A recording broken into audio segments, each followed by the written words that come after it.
እጆቹን ሸልሞ በደሙ ላስዋብሽ በደሙ ላኖርሽ ሰንደቅ ዓላማችን ኑሪ እየመሰከርሽ ኑሪ። የሰንደቅ ዓላማ በዓል በየዓመቱ በተለያዩ ዝግጅቶች ይከበራል።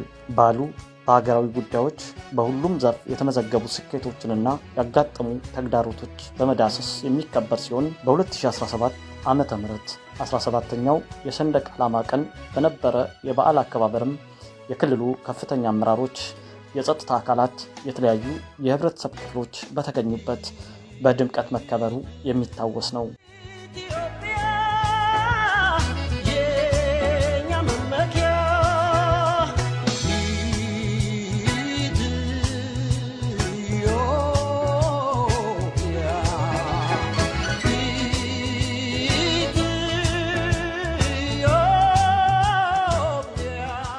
የክልሉ ርዕሰ መስተዳድር ወይዘሮ አለሚቱ ሞድ በወቅቱ ባስተላለፉት መልእክት ኢትዮጵያ በጀግኖች ልጆቿ ስልጣኔዋን ሉዓላዊነቷንና ሰንደቅ ዓላማዋን ጠብቃ የኖረች የአንድነትና የታሪክ ምልክት መሆኗን አውስተዋል። የጀግና ህዝብ ሀገር የሆነችው ኢትዮጵያ በምስራቅ አፍሪካ ሲፈራረቁ የነበሩበትን በርካታ የአገዛዝና የፖለቲካ ስርዓት ለውጦች ተቋቁማ ለዘመናት የአንድነት፣ የጀግንነት፣ የታሪክ ምልክት ሆና ስልጣኔዋን ሉዓላዊነቷንና ሰንደቅ ዓላማዋን ጠብቃ የኖረች ሀገር ስለመሆኗ ታሪክ ብቻ ሳይሆን ታሪክ ሰሪው ትውልድና ጠላቶችም ጭምር ምስክሮች ናቸው።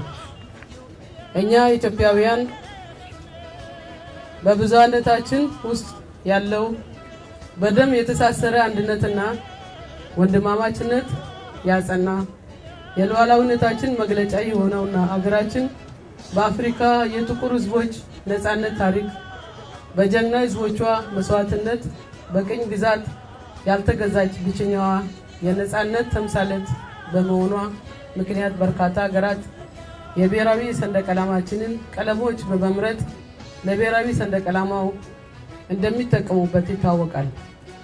ይህ ብሔራዊ ሰንደቅ ዓላማችን የውስጥም ሆነ የውጭ ወረራ ጠላቶቻችን በተለያዩ ጊዜያት የኢትዮጵያን ሉዓላዊነት ለመድፈር በመከሩበት ጊዜ ኢትዮጵያውያን በዘር፣ በጎሳ፣ በቀለም፣ በቋንቋ ሳይከፋፈሉ በአንድነት ሆኖ የሀገራቸውን ሉዓላዊነት ለማስከበር የተዋደቁበት ሕያው የሆነ ኢትዮጵያውያንን የአንድነት ቃል ኪዳን ምልክት ነው።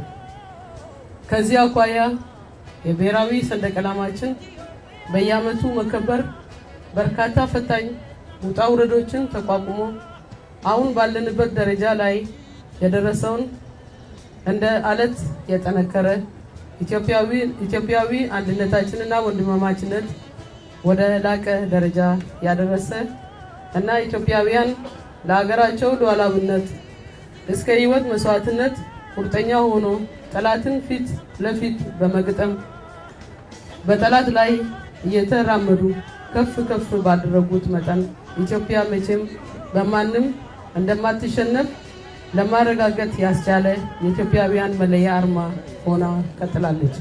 በዘንድሮም 18ኛው የሰንደቅ ዓላማ ቀን በተለያዩ ዝግጅቶች የሚከበር ሲሆን ሰንደቅ ዓላማችን ለኢትዮጵያ ታላቅ የከፍታ ዘመን ብስራት፣ ለብሔራዊ አንድነታችን፣ ለሉዓላዊነታችንና ለኢትዮጵያ ህዳሴ በሚል ይከበራል። ሰንደቅ ዓላማችን ዋናና ትልቁ ዓላማ ይዞ የሚከበረው በሀገራችን ላይ የተከፈሉ በርካታ መስዋዕቶች አሉ። በአንድ በኩል እነዛ የምናስታውስበት፣ ሁለተኛ በኩል የሀገራችን ሉዓላዊነት የምናከብርበትና ለዓለም በአጠቃላይ ሉዓላዊነታችን በተለይ እቺ ሀገር በቀኝ ግዛት ያልተመራች ሀገር በመሆኗ ለዓለም ህዝብ የምናሳይበት፣ ሁለተኛ ደግሞ ሀገራችን ሉዓላዊ መሆኑ ለማረጋገጥ ሁሉም የኢትዮጵያ ማህበረሰብ እና ህዝቦች በሙሉ ራሳቸውን የመመራት ሀገራቸው የመጠበቅ ለዚህ ሰንደቅ ዓላማ ትልቅ ክብር መስጠት እንዳለባቸው ለማሳየት የሚከበር በዓል ነው። አባቶቻችን ይሄን ሰንደቅ ዓላማ ለማቆየት በጣም ብዙ ጥረው በጣም ብዙ ጥረት አርገዋልና እኛም የዚሁ ትውልድ በመቀጠል ወደፊት እናቆየዋለን ብለን ተስፋ እናረጋለን። የአገራችንን ሉዓላዊነትን ለማስጠበቅ በመናደርገው ትግል ሁሉ ጊዜ ከፊት ለፊት ይዘን የምንጓዘው የሀገራችን ሰንደቅ ዓላማ ነው። በተለያዩ ዓለም አቀፍ ውድድሮችና ስፖርቶች በሚደረጉበት ጊዜ ከፍ የሚለውና የሀገራችን ሁኔታ የሚያሳየው የሀገራችን ሰንደቅ ዓላማ ነው። ሀገራችን ሰንደቅ ዓላማ ደግሞ እኛ እንደ ኢትዮጵያ በአንድ ሀገር በአንድ መንግስት እንዲሁም በአንድ ህብረተሰብ በአንድ ጥላ ስር እንዲኖር ያደረገው የሀገራችን ሰንደቅ ዓላማ ነው። የሰንደቅ ዓላማ በዓልንና ሰንደቅ ዓላማ ለኢትዮጵያውያን ያለውን ትርጉም አስመልክተው የተለያዩ አካላት አስተያየታቸውን ሰጥተዋል። ሰንደቅ ዓላማ ማለት ለኔ ማንነት ማለት ነው። ሰንደቅ ዓላማ የኢትዮጵያ ማንነት የኛ መለያ የኛ መገለጫ ናት። ስለዚህ ሁሉም ሰው ማወቅ ያለበት ለ18ኛ ጊዜ የምናከብራት ትልቅ ትኩረት ልንሰጣት ይገባል። ብዙ የስጠታ አካላት የመከላከያ ሰራዊት ኢትዮጵያ ዜጎች የተዋደቁላት እሷን ለማስጠበቅ ኢትዮጵያ ያስጠራችበት ሰንደቅ ዓላማ ነች። ስለዚህ ሁሉም የኛ የማይበረሰብ ክፍል እቺ ሰንደቅ ዓላማ ትኩረት መስጠት አለብን። ባሉን ቀን ብቻም ሳይሆን ሁሉ ጊዜ የኛ ማንነት እስከሆነ ድረስ መጠበቅ ለዛች መቆም አለብን። ሰንደቅ ዓላማ ማለት አገር ናት ማለት ነው። የኛ ክብራችን ነው። የሀገራችን ክብር የአባታችን ደም የፈሰሰበት እና ሰንደቅ ዓላማ ሲነሳ እኛ በክብር መቆም አለብን። ያለፈውን ነገር ለማስታወስ ለኛ ነፃነት ለኛ ክብር ሙሉ ነገር ለኛ ይገልጻል እና ሰንደቅ ዓላማ ኑሮ ነው። እኛ እዚህ አሁን በሰላም የኖርን ለዛ ስለ ሰንደቅ ዓላማ ክብር ግዴታ ነው። አያታችን ጥንት አያታችን ለነሱ ብሎ እኛ እንትን ደማቸውን ፈሷል ለኛ ነፃነት ብሎ። ለዚህ እኛ በቃ አሁንም ክብራችን መቀጠል አለብን። ስለ ሰንደቅ ዓላማ የሉዓላዊነት መገለጫችን ክብራችንን የምናስጠብቅበት ዩኒቲ ኢንቴግሬሽን በሀገር መካከል በህዝቦች መካከል ፍቅራችንን አንድነታችንን መስማማታችንን የምንገልጽበትና የኛ ልዩ መገለጫ ነው ብሎ መውሰድ ይቻላል።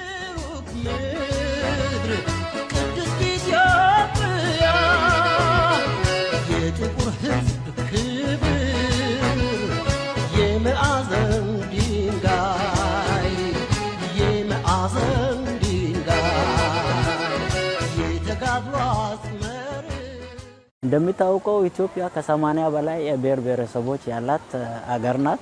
ሰፊ አገር ናት እና እነዚህ የብሔር ብሔረሰቦች በአንድነት በፍቅር እንዲኖሩ ያደረገ ያለው ይሄን የኢትዮጵያ ፍቅርና የሀገራችን አንድነት ነው። ይህ ደግሞ በሰንደቅ ዓላማችን ይገለጻል። የሰንደቅ ዓላማ ቀንን በየዓመቱ ማክበር ትልቅ ፋይዳ አለው የሚል እንድምታ አለኝ በራሴ ስመለከተው። ምክንያቱም አንድነታችንን በጉልህ አውጥተን የምናይበት የውስጥ ችግሮቻችን እንኳን ቢኖሩ በአንድ ሰንደቅ ዓላማ ስር ሆነን ተከባብረን ተስማምተን የምንኖርበትን ሀሳቦች የምናሰርጽበት ትልቅ አምበሬላ ነው፣ ጃንጤላችን ነው ብዬ ነው የማስበውና የሰንደቅ ዓላማ ቀን ማክበሩ በእለቱ ፋይዳው ለመሰባሰብ ለአንድነታችን ለዘለቄታ ጥንካሬያችን ትልቅ መሰረት ይጥላል የሚል እምነት አለ። ሰንደቅ ዓላማ ስናከብር የመከላከያ ሰራዊታችንን ለዚህ ሀገር የከፈሉ መስዋዕት ክብር እና ምስጋና የሚሰጥበት በዛው ዕለት ሁሉም የጸጥታ አካላት ከመከላከያ እስከ ክልሉ ፖሊስ ኃይል በተለያዩ የትርኢት ፕሮግራሞች የሚከበር ፕሮግራም በመሆኑ ይህ ሲደረግ አገራችን ለውጭ ወራሪዎች እጅ እንዳይወድቅ በርካታ የሆኑ የኛ ወታደሮች በተለይ መከላከያ ወድቋል። እነዛ የምናስታውስበት ፕላስ ከዚህ በኋላ እቺ ሀገር ለማንም የውጭ ወራሪ መያዝ እንደማይችል በተለያዩ ትርኢቶች የምናስታውስበት ቀን ይሆናል ማለት ነው።